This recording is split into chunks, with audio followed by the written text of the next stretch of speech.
off, so I don't know. It may have to do with the iPad. Okay. Well, Chuck, why don't I turn it over to you? Okay. Sorry about the limitations of the technical platform. My computer picked today to decide not to be able to connect to the internet. Before I start, let me just clear up what might be a source of a little confusion. The term Avenidas Village, in spite of what the name might imply, Avenidas Village is not a place to live. It's a virtual community, and it's really focused entirely on people who are living in their own homes. So don't be confused by the term village. And one other thing, although we're based in Palo Alto, the Avenidas Senior Center that we use as a facility is based in Palo Alto. Avenidas Village really serves the Mid-Peninsula community. So, you know, we have people from Menlo Park and Portola Valley and Los Altos and Mountain View. Probably not very many as far as Cupertino, but certainly down through Los Altos and Mountain View. So anyhow, just to clear that up before we got started. I'd like to start by establishing a little bit of historical context for this whole issue of aging in place. The U.S. right now is about 2/3 of the way through a really dramatic change in the demographic profile of the population. Today, we have about 46 million people who are over 65, and another 10,000 a day join that cohort. By the end of this decade, when the last of the baby boomers hit 65, there will be about 64 million seniors. And by 2050, we expect there to be about 90 million, or 22% of the population of the US will be over 65. And that's compared with only 8% in 1950. So you can see a really dramatic, almost a tripling of the proportion of the population that is over 65. This is another standard way of looking at age distribution, and this one compares 1960 with a projection out to 2060, and you can see really a dramatically different profile here. You see that little pinched waist on the left there, where the bands get a little narrower. That's the sort of birth deficits during the Depression and the Second World War. You see a dramatic tapering towards the higher end of that pyramid, where not that many people live beyond 65. And if you compare that to the right-hand side, we're really looking at a dramatically different profile. We're all living a lot longer. We're having fewer children. And as a result, gradually over time, that profile changes dramatically. One of the ways to look at this is the chart on the right contains more than twice as many people as the chart on the left. But if you look at the number of children, so the bottom bar in each chart, the 0 to 4 age group, you see that even though it's more than twice the population, the number of children basically is the same as it was in 1960. So really, we're seeing something that is signaling a dramatic change in the way our population is distributed. This is another way of looking at it. We are really very rapidly approaching the crossover point where older adults will outnumber children for the first time in our history. You can see, if you look at the chart, how rapidly that gap is closing. The line actually crosses, right a little after 2030, and then continues to widen in favor of the seniors, being more populous than the older adults. So again, something that really requires rethinking a lot of the things about the way we're organized. So there are lots of implications to that. One of the obvious ones, the ratio of workers to retirees is going to shift dramatically. Just to, again, give you a little historical context, when Social Security was introduced, that so-called dependency ratio, so the number of recipients of Social Security versus the number of workers supporting them, that dependency ratio was about 8 workers per recipient of Social Security. Now that ratio is down to about 3. And by 2060, it'll be down to about 2.5. So 2.5 workers for every retiree receiving benefits. That calls into question pretty dramatically the financial viability of a lot of government programs, Social Security, Medicare, various pension plans. Really when that dependency ratio changes that much, a lot of the financial assumptions that those things were built on are no longer valid. Other kinds of changes that we're seeing already, intergenerational transfers of wealth are greatly delayed because people are living a lot longer. In the US, we're fortunate to be able to rely on immigration to replenish the labor supply. That dependency ratio that I just mentioned is actually far worse in Japan and in most of Europe. Japan is already at 2-to-1 and is headed towards 1.2 to 1. So almost as many retirees as there are workers. So that, really poses a social burden that still has to be dealt with by those countries. And then, you have things like voting power shifting. We tend to focus on the changes coming from younger people voting differently. But when you think about the senior voting bloc, if you will, being 3 times as large as it was in 1960, it's not at all clear what the implications of those shifts in voting power are going to be. So there's lots of implications to think about and lots of societal changes that we'll be dealing with. But really, what I want to focus on is just one key aspect of that, and that is where and how are these older adults going to live?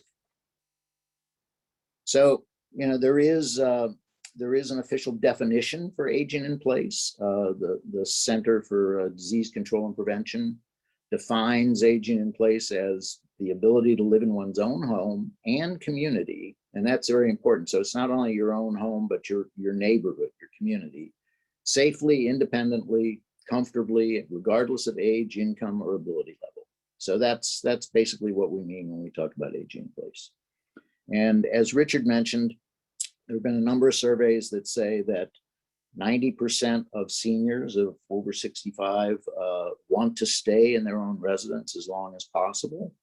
And 80% of those believe that they're already in that current residence. So, whether that's actually a plan or whether it's the lack of a plan, but nevertheless, that is the way most people are foreseeing their future given where they are. And at this point, I'd like to just take a very quick poll and get a sense of the audience's attitude towards these options. So if we could run that poll, please.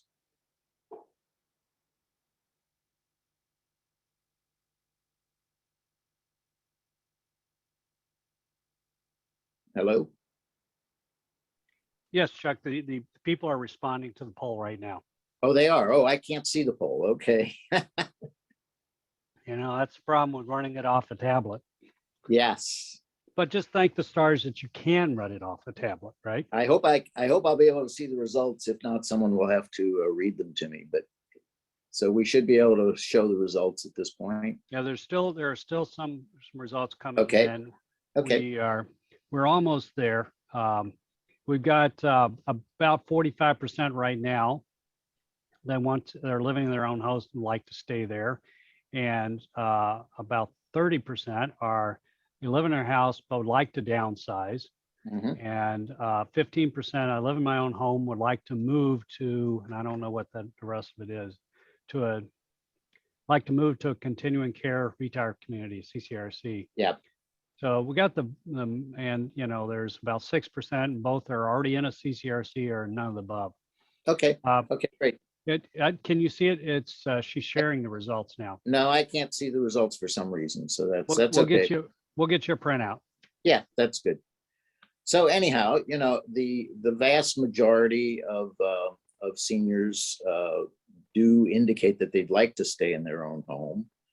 And basically that sounds pretty simple. It just means you just keep doing what you've been doing. But as we'll see, it's really not that simple. So there's an organization that probably many of you have never heard of called the National Aging in Place Council. And they have identified these 5 broad areas of concern about aging in place. And we'll look at the challenges associated with each of those areas in turn. So the first one, you know, there's a big disconnect here where if 80 to 90% of seniors say they want to stay in their own home, but government figures indicate that only 10% of those older adult homes meet the minimum requirements for elderly living. So, you know, what do we mean by elderly living? You know, the important thing here is you may be saying, well, you know, I've been living in my house for the last 20 or 30 years. Why is this suddenly a problem? The problem is that for aging in place, we need to be looking forward, not backward. And we need to be looking at what's required to make the homes that we live in suitable for where we're headed with aging issues. And so some of those basic minimum requirements are things like a step-free entryway, bedroom and full bathroom on the first floor, bathroom accessibility features like grab bars, things like that. Some fairly, in some cases, fairly simple things. In other cases, major modifications. You can get guides, and I think Richard actually mentioned a guidebook about how to make your home suitable for aging in place. And some of those are pretty simple to do. So things like, you know, getting rid of loose throw rugs and putting grab bars in, things like that. Those are things you can do fairly cheaply, for probably less than $1,000. Other things require more extensive modifications. If you need to change your entryway, to put ramps in place, if you need to facilitate movement through the home, accessibility of home features, you can be talking tens of thousands of dollars. And then if you actually get into remodeling and special equipment that might be required, then the cost can really escalate very rapidly.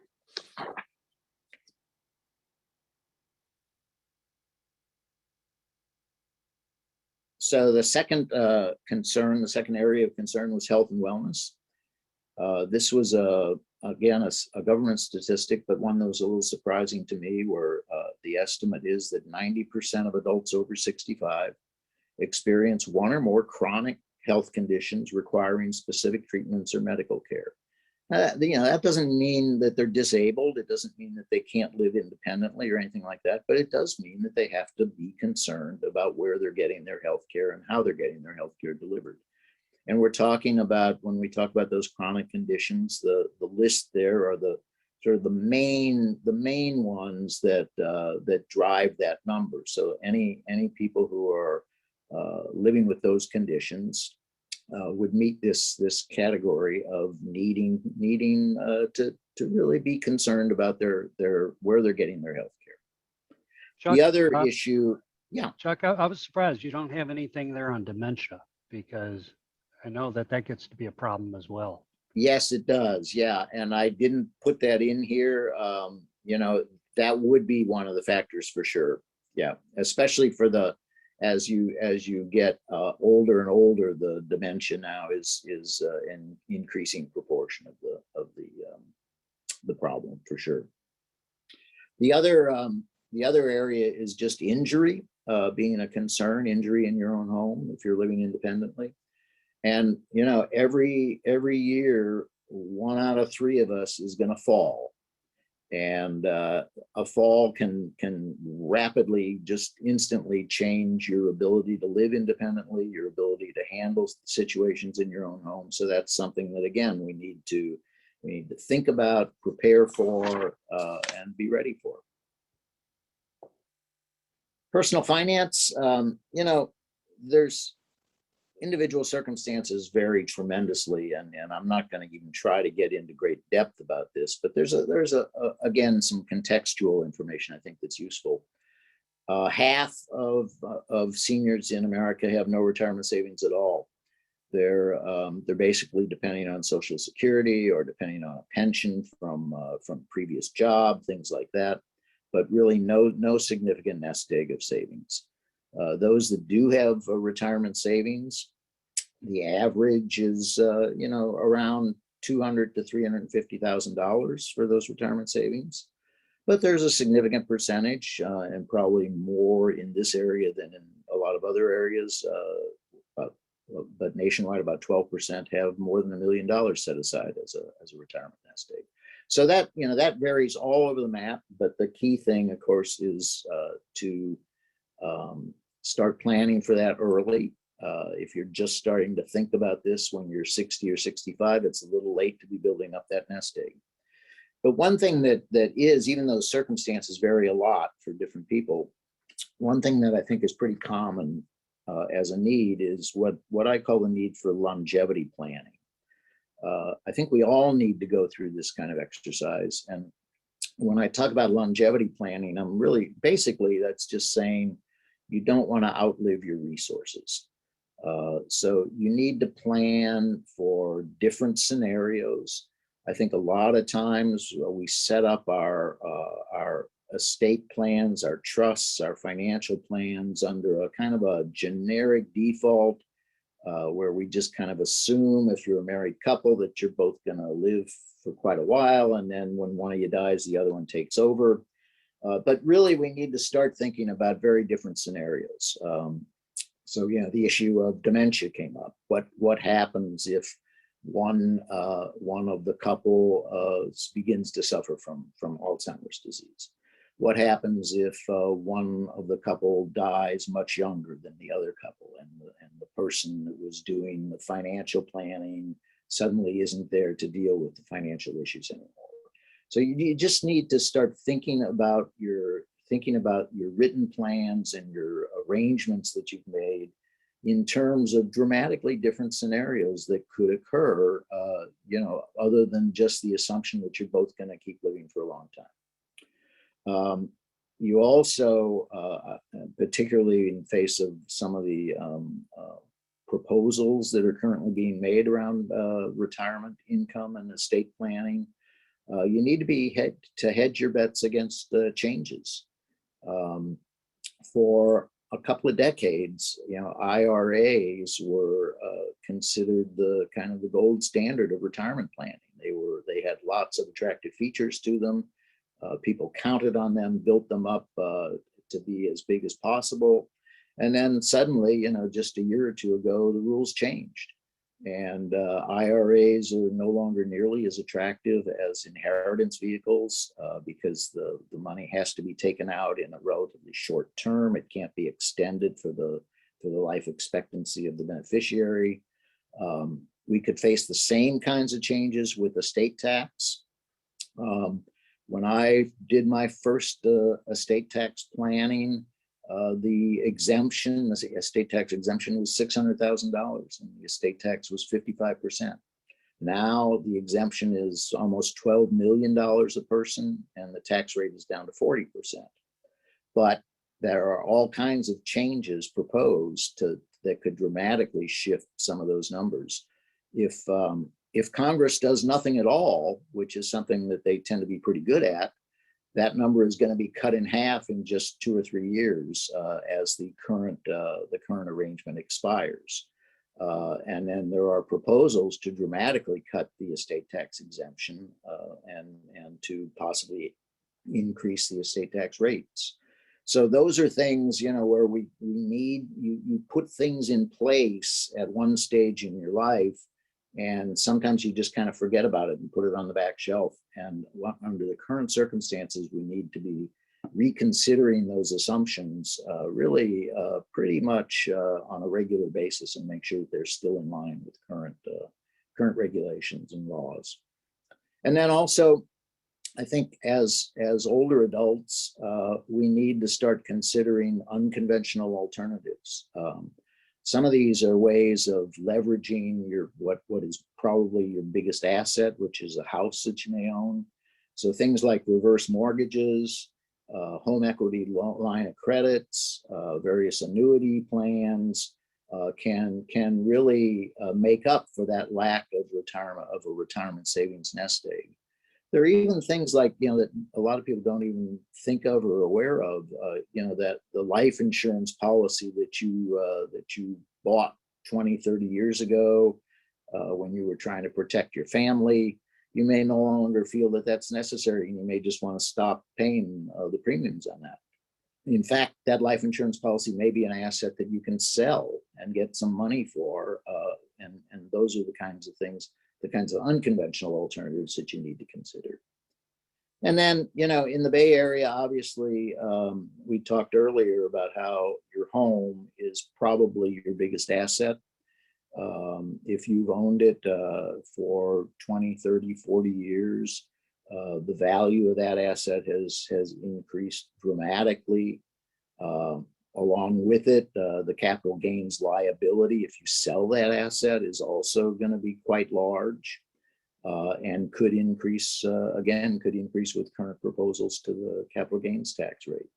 So, that you need to really think about how to manage that asset. One of the advantages we have in California is from Prop 13, we have this low locked-in property tax.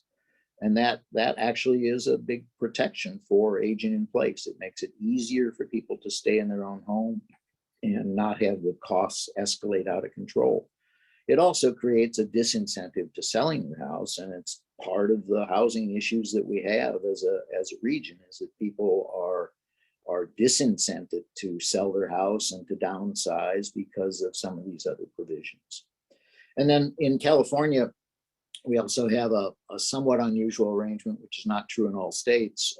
Again, if you have a house that's owned by a couple, when the first spouse dies in California, the entire value of the house, because it's community property, is stepped up to the current value, wiping out that capital gains liability.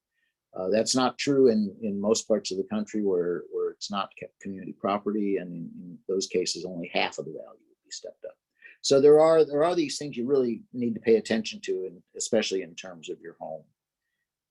But again, the thing to be careful of is how rapidly some of these things can change. And as the government is trying to figure out how to deal with the enormous debts that it's been taking on over the last couple of years, I think you can pretty well bet that that one of the primary targets for recovering some of that revenue is going to be inheritance issues and capital gains issues.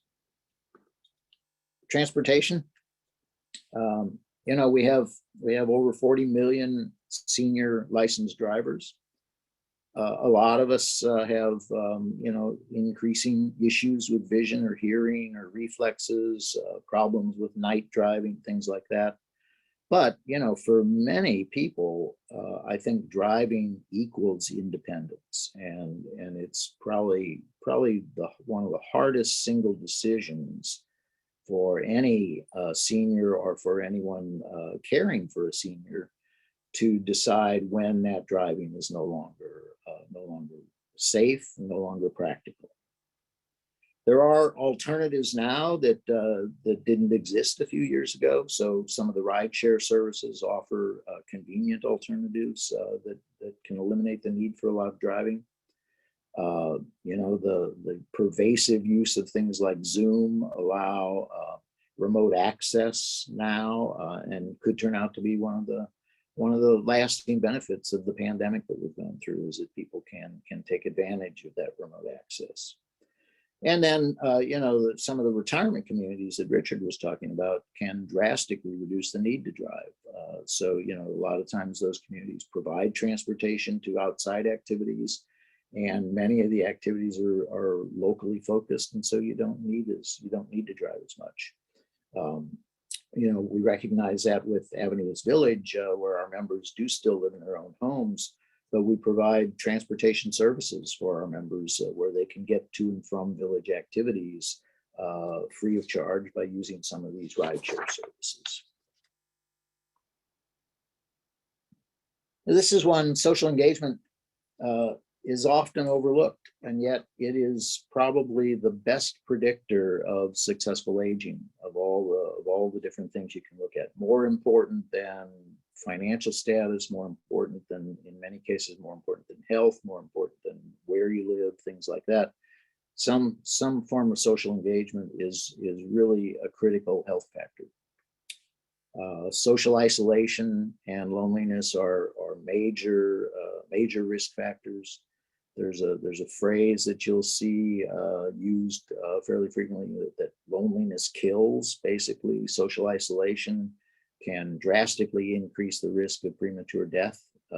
And really, some of the studies they've done say that it's comparable to the risks associated with some of these serious health problems like high blood pressure or alcoholism, obesity. One of the studies even quantified that by saying that social isolation is the equivalent of smoking 15 cigarettes a day. Though social isolation, you need more than just a tight inner circle, more than just a few friends or just your immediate family. You really need broader connections. And that's where joining groups that have shared interests and that get you sort of out of your bubble, involved with other people, can be a significant health factor and improve your ability to age successfully. So anyhow, we've gone through some fairly sobering statistics. I imagine some of you are thinking, well, thank goodness none of this applies to me.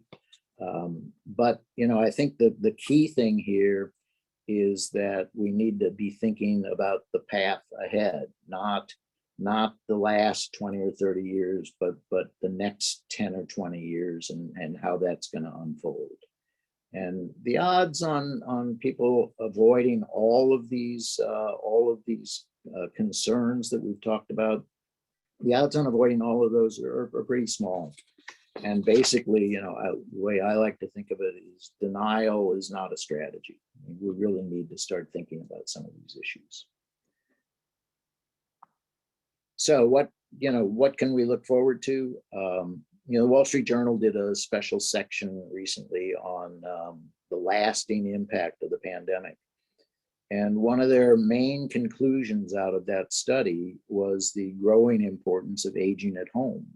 The pandemic revealed some shockingly inadequate care infrastructure and systems in place.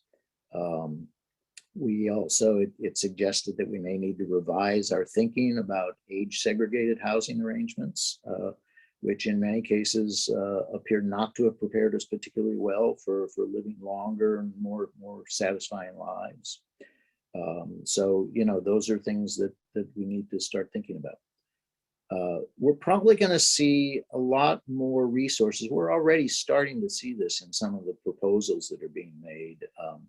A lot more resources to help people age at home, especially community-based programs. And I think, the kind of initiative that Richard's involved in with the age-friendly cities is just one leading indicator of that. But there are a lot of other things about increased coverage for healthcare in the home, things like that could make a big difference for making it possible for people to stay in their homes. I think we'll also get some benefits from new technologies. Telemedicine, was a major breakthrough during the pandemic. In the first 5 months of the pandemic, Medicare did over 12 million telemedicine visits. Stanford, even though it's been open to in-person visits for quite some time now, they're still running 30 to 40% of virtual telemedicine visits even after reopening. So this seems to have been a kind of a real major shift in the use of this technology. I think before the pandemic, there were a lot of issues around comfort with the technology, around insurance coverage, things like that. A lot of those got swept aside in the pandemic, and the changes are likely to be lasting. We have these wearable devices now, that can monitor you, especially if you're living independently, living alone in your own home. These wearable devices can be very, very important and very advantageous. My watch keeps asking me if I've just had a fall when I inadvertently jerk my arm a little too fast, things like that. But those are things that will get more and more sophisticated. And then I think, the opportunities for social interaction, we've already talked about using Zoom. In Avenidas Village, we actually found that participation in a lot of our activities increased during the pandemic because of the use of Zoom, because people who maybe wouldn't have been willing to get in their car and drive to downtown Palo Alto were more than happy to participate in a Zoom conference, a Zoom meeting, a tour of a museum, things like that. I'm not going to spend much time on alternative approaches because Richard really went into a lot more detail on this than I planned to. But just, a little bit of context here, because scale is a big issue. Richard talked a lot about a lot of very specific alternatives that sound very attractive. But we're talking about, 60 to 65 million seniors who are going to have to find aging solutions for their residences. So the CCRC, the sort of age segregated communities, Richard talked about, they're very well known because they're big business. There's lots of marketing behind them. But really, in terms of scale, there's about 2,000 of those CCRCs around the country. They serve about 600,000 people. 80% of them are nonprofit. But the trend, certainly in this area, the trend has been towards more costly kind of resort hotel models. And, realistically, they're only serving 2% of the 70 plus population. So, it's really not a broad-based scalable solution for a lot of people. One thing that Richard didn't mention, but again, just historical context, for previous generations, a very common approach to aging in place was multi-generational homes. This was partly cultural. Some cultures really place a high value on caring for the older generation and making them part of the household. And partly the considerations were demographic. It's a very different situation when a generation or two ago, you might have had one grandparent living with you for 3 or 4 or 5 years and helping out with the grandkids and things like that. That's very doable and on a pretty good scale. Now you're talking about all 4, or in the case of melded families and things like that, even more of that grandparent generation who can expect to live for 15 or 20 years beyond their retirement years. And so the idea of having them live in multi-generational homes has become much less prevalent than it used to be. We did see a little bit of an increase of that during the pandemic, as in some cases people drew older people out of their assisted living facilities and brought them into multi-generational homes. We're also seeing, as Richard mentioned, increased emphasis on accessory dwelling units. There are some major home builders in the U.S. who have standard plans for multi-generational homes that can be built. So this could become more significant, but again, how scalable is it to deal with the size of the problem that we're talking about? I'm not going to spend any time on these kinds of co-housing or commercial housing because I think Richard covered those very, very extensively. The one thing I might spend a little more time on is the village model. It has been identified as a leading best practice for healthy and vibrant elders. Village members stay connected in their communities. They're living in their own homes. They have reduced isolation, increased independence, and enhanced purpose of life. So this has been recognized by I think the California Plan for Aging calls out the village model as one of the things that is scalable and could bear a much bigger role, could play a much bigger role as we move forward. For those of you who are not familiar with the village movement, I'm not going to spend much time on this. You can find out a lot more if there'll be a reference that I'll show at the very end that you can find out more about Avenidas Village in particular. But this is something that started in 1999 in the Boston area as a grassroots organization. A bunch of older adults decided that by cooperating and working together, they could make it easier for people to stay in their own homes. That model spread. That's where the term village comes from, is from that original organization.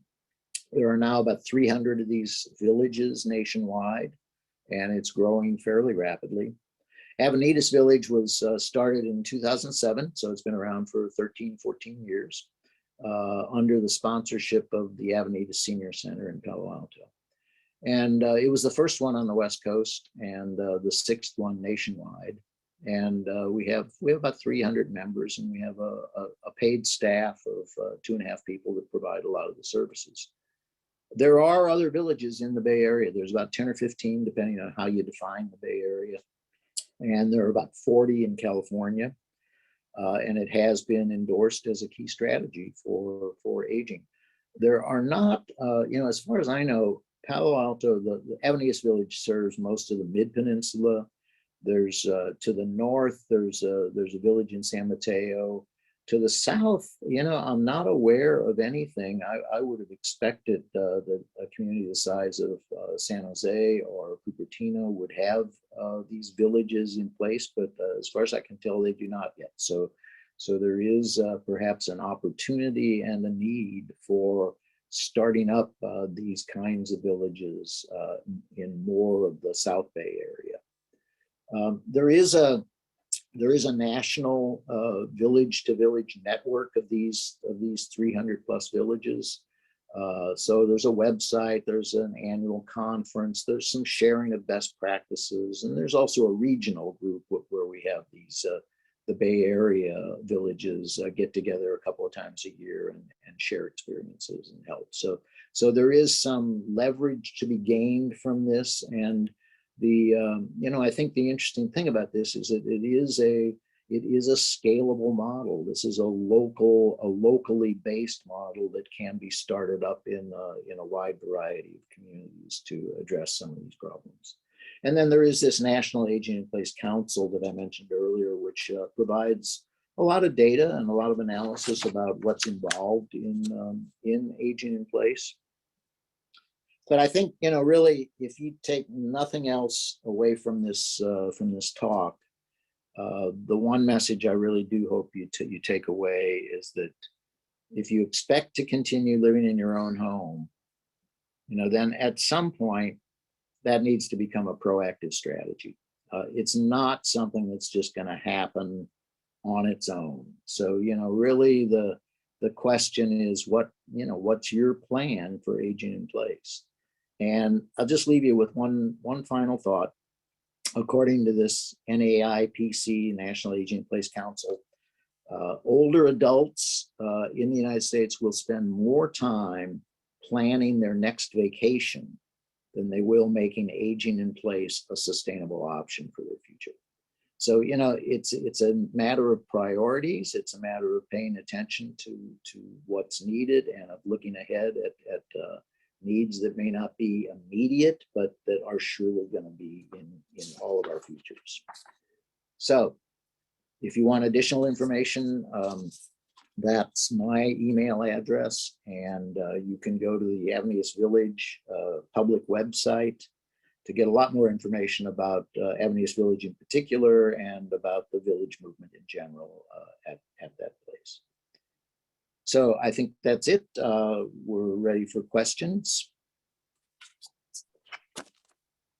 Okay, why don't you stop your share, and then that way we can see your face. Yeah. And so there have been a number of different things. Actually, one of them you answered later on in your talk about information on villages.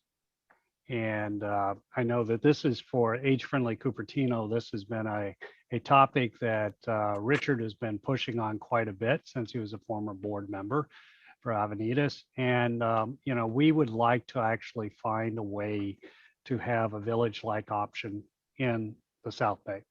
Yeah. But presently, I don't know of one that exists.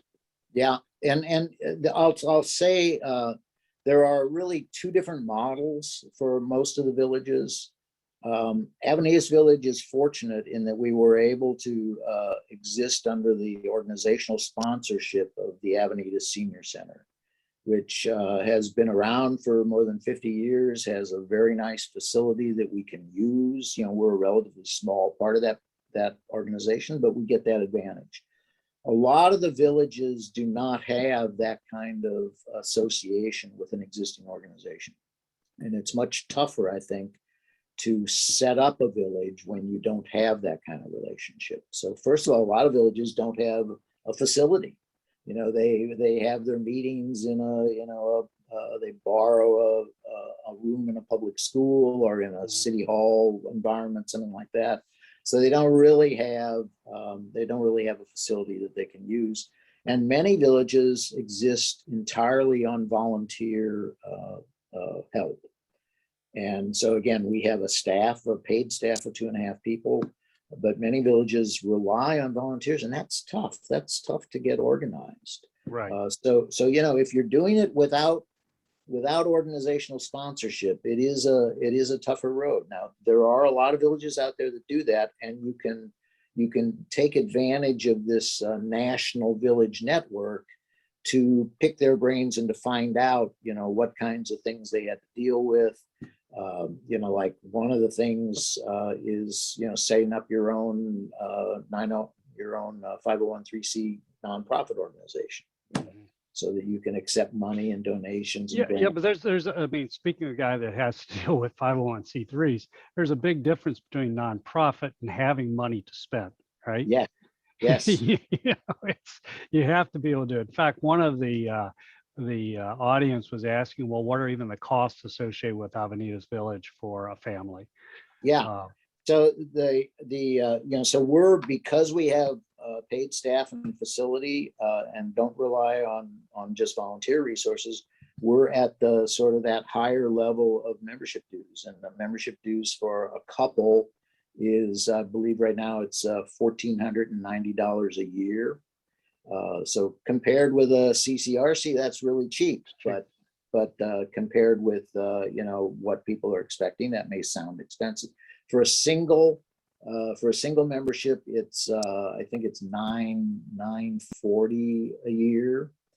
And then we also have a provision if you qualify, if your taxable income meets the threshold, the HUD threshold for very low income in our area, which is $60,000 a year, you can qualify for a half-price membership in Avenidas Village. But those costs will vary a lot depending on which model the village you're looking at follows. So purely volunteer village with no facility, might be just $100 or a couple $100 a year for a membership. Well, I'm looking at about 5 different questions on this. I'm just going to try to kind of sort through them. Since you were talking about this, what type of range of services can you expect for someplace like Avenidas, which charges a fee versus ones that don't? Well, yeah, I think there's a big difference in what you can expect. So if it's based purely on volunteer, then you have a major effort involved in recruiting volunteers who may or may not be in the same age category. You may find younger people who are willing to volunteer for those kinds of things. And often what the volunteers are doing are things like providing transportation assistance, providing some event coordination, social events, things like that. In our case, we have a much broader range of activities, partly because we do have that facility to use. So we have a website, we have a list of like some 200 screened vendors, often offering discounts for their services and specifically focused on people who are living in their homes. We have a lot of social activities and cultural activities, transportation benefits, handyman and tech support benefits, things like that. But that's a big one. That's a very big one. The handyman thing. This is where you have you have a vetted list of people that you can trust and pricing and stuff. I mean, that seems to be one of those huge things that people get caught up on a lot. Yes, exactly. Yeah, and that's something we have just recently introduced, actually, where for both the handyman and the tech support, we've identified people that partner with us that specialize in helping older adults. And then we include as part of the membership benefit a handyman visit each year or a tech support visit each year. And then if you have more work than is covered by that, then you can pay them separately. But that amount is just covered as part of the basic membership fee. So those are the kinds of things that we can provide for that higher membership fee. But in other cases, villages would offer much less. And in all honesty, a lot of the villages really had to almost shut down during the pandemic, because when they relied on volunteer resources, that got shut down. Mm-hmm. Whereas in our case, because we had paid staff, our social events coordinator, when things got shut down, the next week she was organizing grocery shopping and delivery for the members, and because there weren't going to be any social events, so she could do something totally different that would meet the need. So, those different models are very different in how they operate. I was looking through some of these questions. I mean, there are a couple of them about special services, such as, I need somebody to look after my mom for 5 days, or I need to get my dad, he needs someone to escort him to LA and back to an important event. Does Avenidas Village have resources that, I'm sure you can't fund that happening, right? But do you have vetted resources that would be available for families? Yeah, that's where our vendor and service provider database that we have would include things like home care providers and home services providers that can offer a wide variety, all the way, everything from just sort of social companionship and transportation, all the way to live-in health assistance. And so, we don't do any of that ourselves, but we partner with companies that are in that business. Is this something that the villages in this area collaborate on? It seems like you almost have an Angie's List type of opportunity for people that are doing very specific things that seniors are going to need. Yeah, because most of the villages are really local in scope, there's probably not as much opportunity as you would think. So most of those service providers are going to be primarily local service providers. And one of the big benefits of keeping it at the local level then is that our members who use any of those service providers can also enter reviews of their performance, and you can see those reviews, and you can talk to the people who have used the services and all that. So scaling it up to try to do that on more of a regional basis is probably not something that would have a big payback. But we do learn from how other villages have dealt with some of those situations, for sure. One of the things that I was thinking of as I was thinking about that question, there are probably people in our community who don't know about adult daycare services.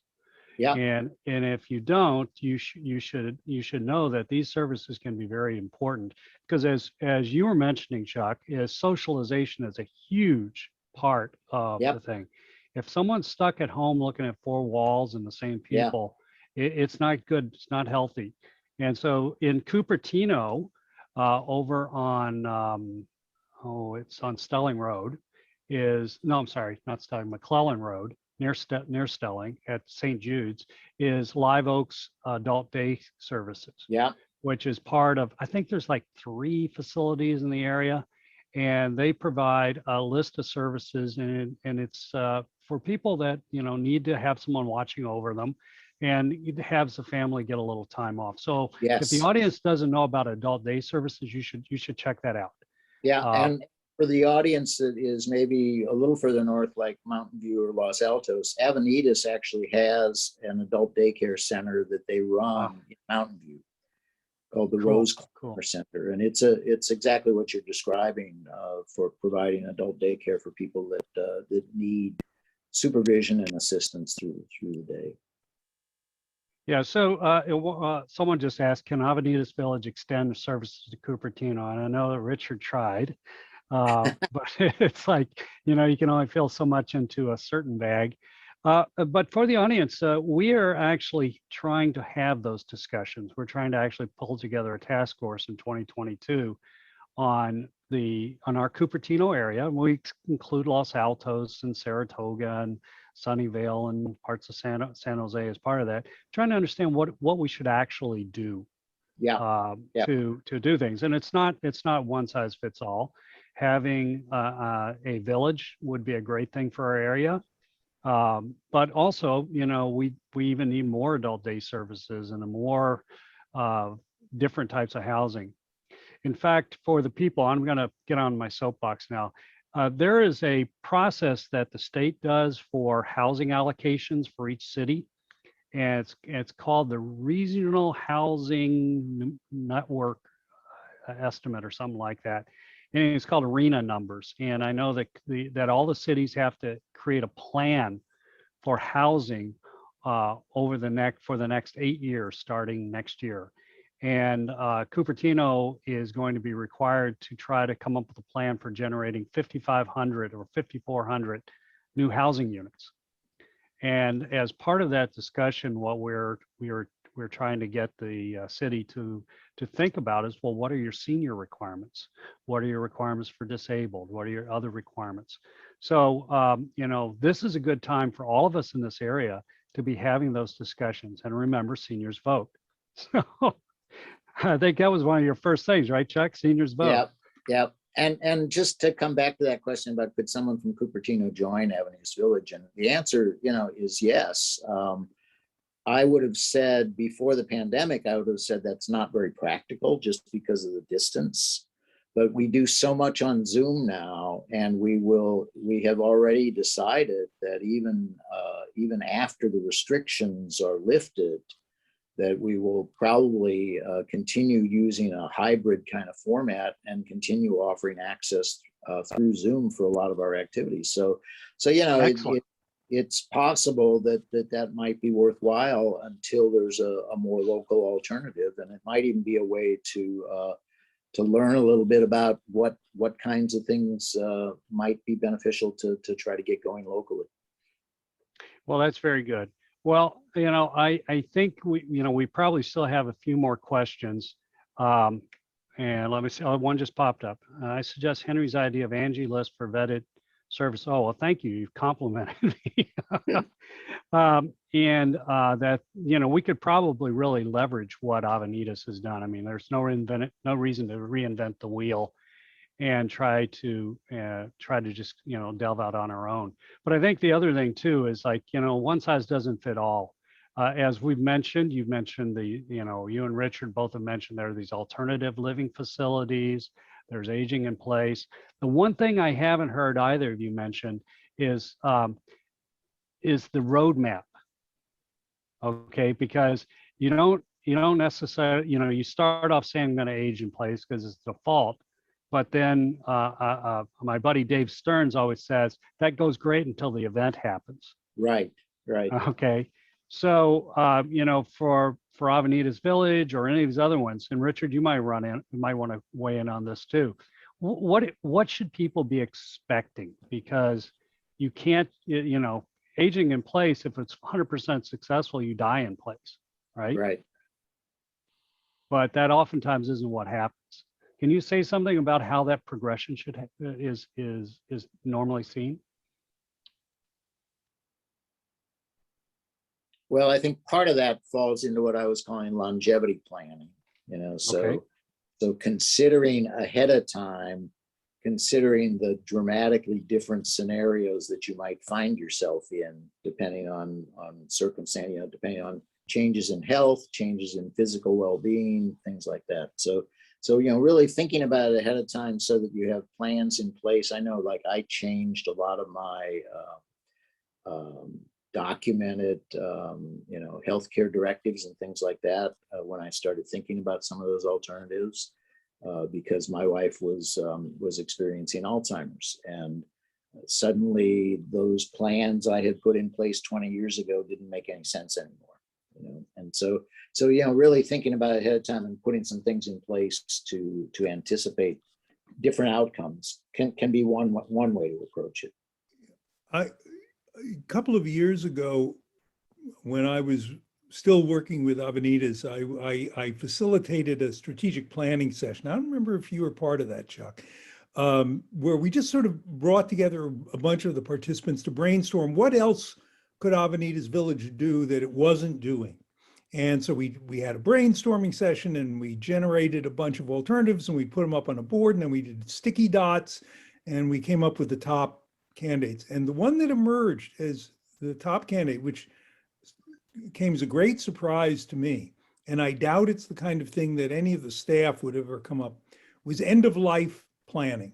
And it was completely member generated, and it started a whole project around inviting people to come and talk about it. There were movies that were shown, and that's a tough subject. That's not one that people really like to think about, and it's almost impossible or very hard to think about by yourself.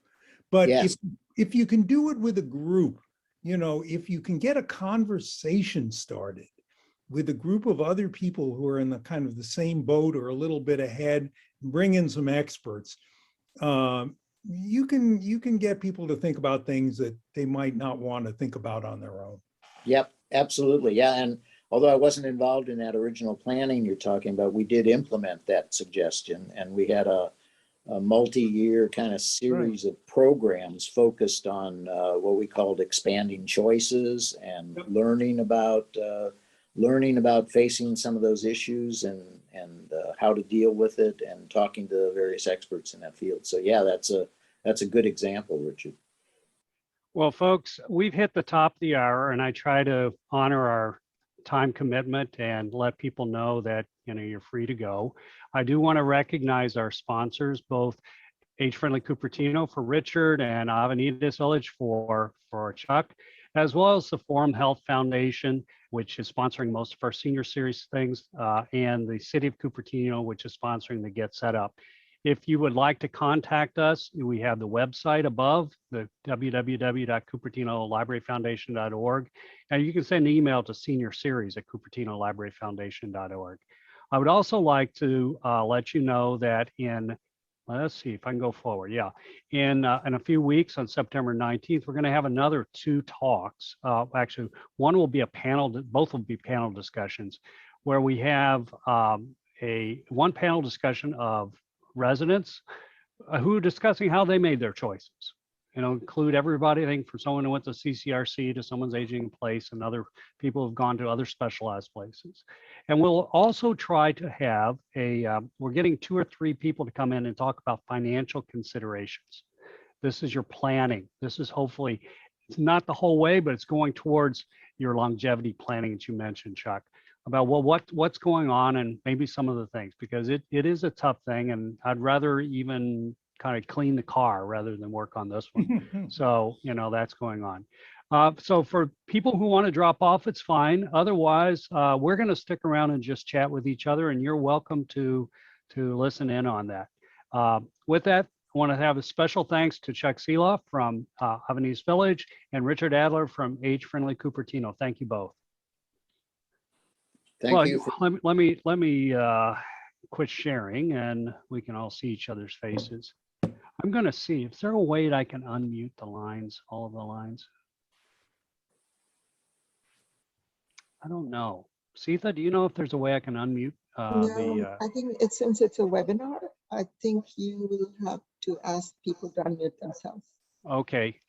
Or I can allow them to talk, but I don't see anything that says allow all. So, but anyway, hey guys, I think that was pretty good. This is such a large topic. I'm almost thinking that in a sense, it would actually benefit from a series of workshops, because people need to hear certain things and then have a chance to discuss it, especially in their own specific situation. But I think maybe I'm going to see if we can't get the adult school or somebody to kind of consider putting on such a workshop. And if it's so, I'd like to, I'm going to hit up on you two to see if you have some recommendations for people who maybe can lead such a thing for that. I think I was really happy to see that there was a lot of interest in a village. Yeah, It that really would- wasn't clear. Yeah, you know, I did explore when I moved to Cupertino. I did ask whether I could be a member of the village, and essentially I was told is Cupertino sort of out of the service area. You know, you're right, Chuck. It does go down as far as Los Altos yeah, and it's up far, you know, up to Menlo Park. But at some point they have to draw a boundary. And my sense is, at least when I asked, and that's some years ago, we were outside that boundary. yeah. I think that may have been the assumption several years ago, but I think with the technology that's in place now, you know, that's a more open question. Well, you know, I because you think guys already. when Go I ahead. talked to someone at Avenidas, okay, I think one of you guys introduced me to him. He said that since everything has gone virtual, we're all allowed, you know, even if I'm in Cupertino, I can join in. That's But I'm interesting. sure after the COVID, you know, after we get back to our normalcy, who knows? The thing is, in terms of vendors and stuff that they are suggesting, since Cupertino is a little farther out, maybe the kind of services that they have the vetted service providers, Yeah, they yeah. may not be readily applicable or relevant to Cupertino residents. Yeah, it's it's a decision you'd have to evaluate depending on where your priorities are. And if you're looking for the kinds of activities that can be done over Zoom, then there's really no territorial limit. But other things really do require proximity. Right. By the way, if anybody in the audience wants to weigh in, if you raise your hand, I'll unmute you and you can allow you to unmute yourself. Just raise your Yeah. hand. We have significant number of audience still online. Yeah, it's 30. It's quite a few.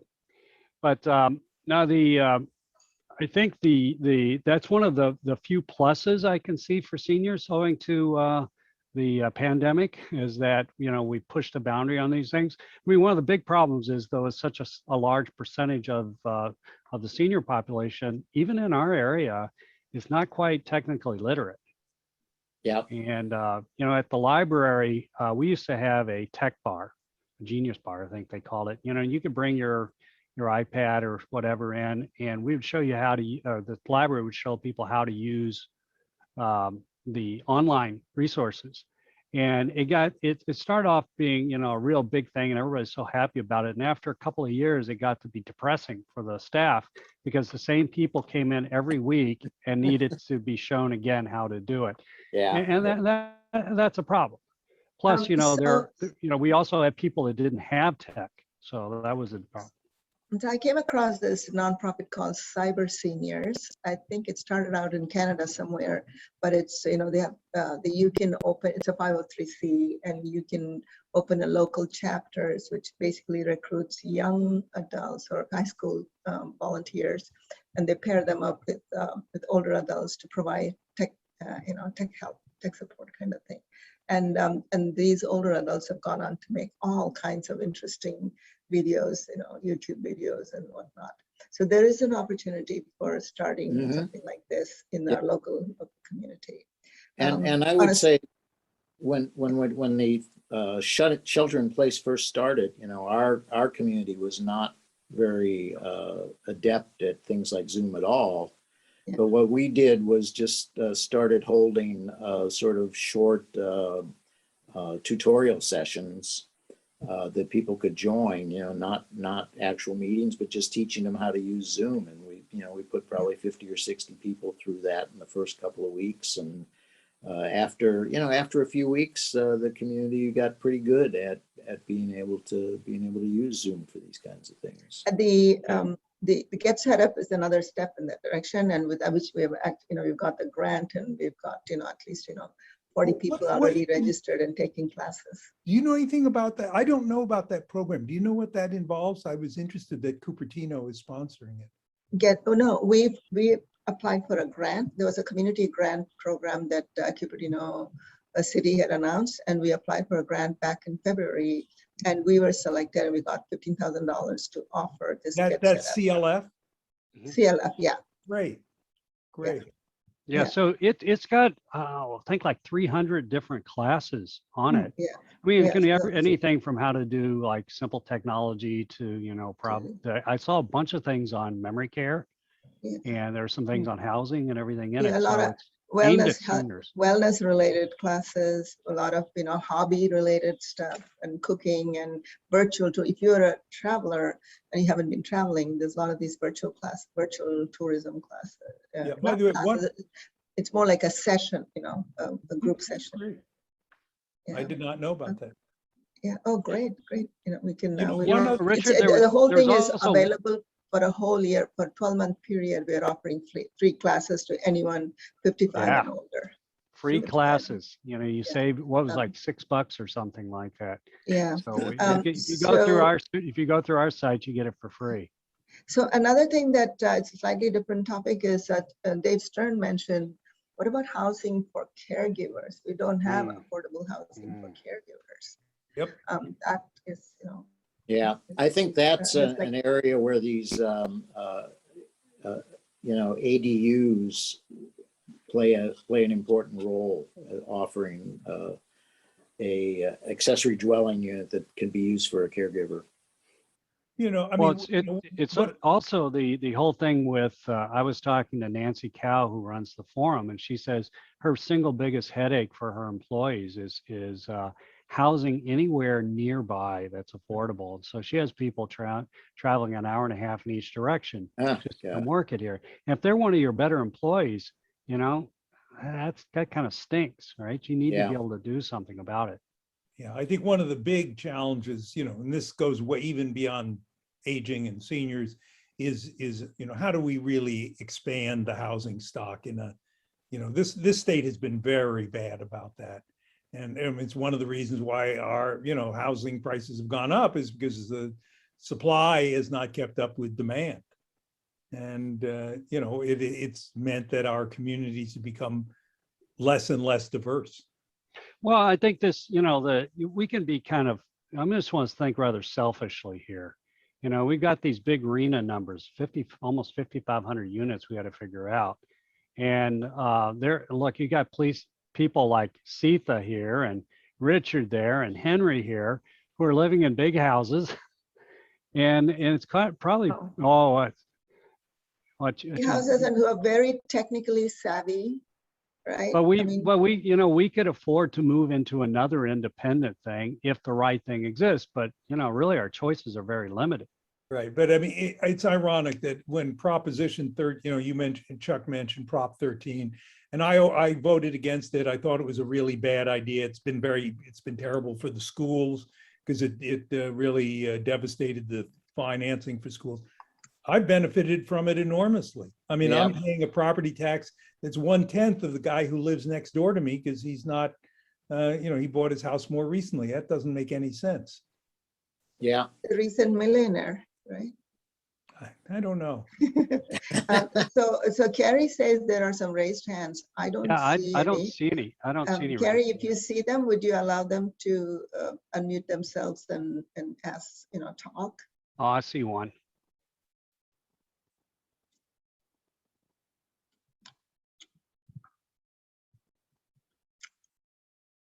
It's me. This is Min. Hey, Hey, man. man, how are you? Hi, Min. You did a great job. This is a wonderful. Min is another founding member of Age Friendly Cupertino. Yes. One of the takeaways that showed up immediately is, Chuck was talking about this list of vetted service providers. And of course, I've been going through some things with family members and stuff like that.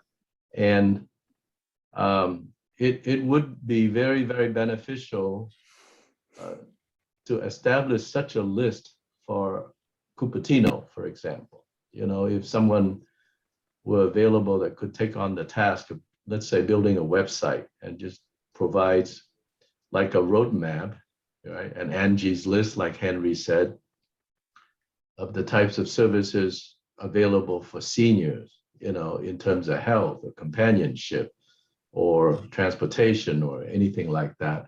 And especially if it could be language dependent. So, someone can speak Mandarin or something like that. Or Vietnamese, man, right? Yes, it could be very, very beneficial. Let me put in a little plug for Age-Friendly Cupertino, and this was a project that Min and Henry and I worked on. And there is a guide, a report called The Status of Seniors in Cupertino that the three of us produced now a year and a half ago. Oh, it's more than that now. I think it was 2018 or 2019. Time goes. 2019. But 2019. it was an attempt to be a first pass guide to the resources available in the community. So we list all the housing options in the city. We listed the educational opportunities. We listed the transportation issues. So, the problem with that is, first of all, it's 2 years old and we haven't updated it. And it's also very limited. It doesn't deal with many other kinds of services, but it is an example of what can be done with no resources. Yeah, I see that Beverly's joined us. Beverly, did you have a question or a comment you want to make? Excuse me, I just wanted to know, if you do not live in Cupertino, can you take classes through CLF? Yes. Oh, okay. So Beverly, the way it works is we're the library foundation, and we look at our patrons the same way the library does. And, the library is not defined by city boundaries. So you can be coming in. Quite frankly, we've had people join in some of our webinars from Korea, Germany, and Latin America. But yes, you may do that. When you started the movies back in the day, I used to come there to the movies. We're hoping to do the movies again. We got one in last year. So for Chuck, we have a senior film series which shows classic movies, usually from the U.S. And we'd been doing them at Blue Light Theater until they had to close that, and we've been doing them at the Senior Center. And last year we were just starting up. We got one film in, and then boom, COVID hit. And so we would get anywhere from 35 to 75 people show up for these films, and there were active discussions afterwards, which was the fun part.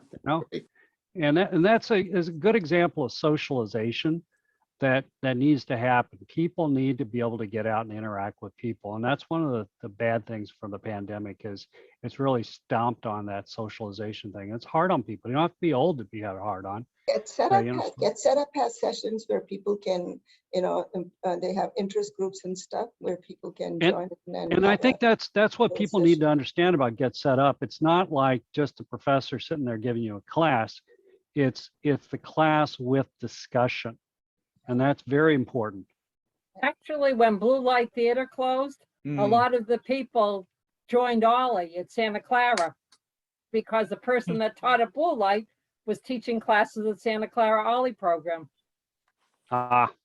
Which are now on Zoom. And you were talking about people being isolated. If they go to the website, they are having a lot of classes, part of Ollie, on Zoom now. So it's another aspect to stretch your brain. Zoom has been really interesting. I mean, it's been sort of a lifeboat for a lot of us that, who want to keep active and keep connected. And, I feel very grateful for it in some ways. There's some ways in which I think we've been able to do more because of Zoom, because you didn't have to, traffic around here is awful. And trying to get people from around the county into a physical meeting can be a terrible pain. And yet, on Zoom, you can do it much more easily. But it's not the same as, Absolutely not. Somebody said what they miss is the meeting after the meeting, the ability. Like what we're doing now, right? Yeah, this is a good example. But, so I hope that the best parts of Zoom will be preserved. And I mean, like telemedicine, I don't miss having to drive a half hour or 40 minutes each way to a doctor's office and then wait 40 minutes for an appointment and then come back if I can schedule it and do it on Zoom. And the reality is, for something I think I've read like 60 or 70% of doctors' encounters, there's no loss if it's done on Zoom. And hey, But- there's somebody from the audience chiming in with a different question on a different topic. It goes, Okay.